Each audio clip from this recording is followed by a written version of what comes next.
మన దేశంలో breast cancer పుట్టగొడుగుల కన్నా ఎక్కువగా పెరిగిపోతుంది.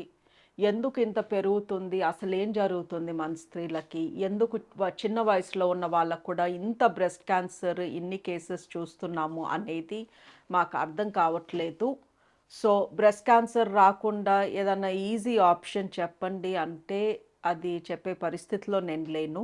బికాజ్ మా డాక్టర్స్‌కి కూడా అర్థం కావట్లేదు. ఎందుకు మన భారతదేశంలో ఇంత చిన్న వయసులో ఇంతమందికి రొమ్ము క్యాన్సర్ వస్తుంది అని.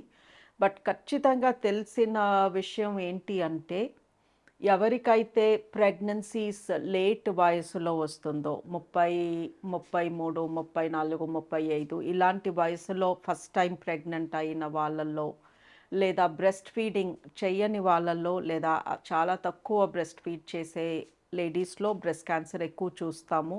ఇది ఎప్పటినుంచో తెలిసిన విషయం. కొత్తగా ఏం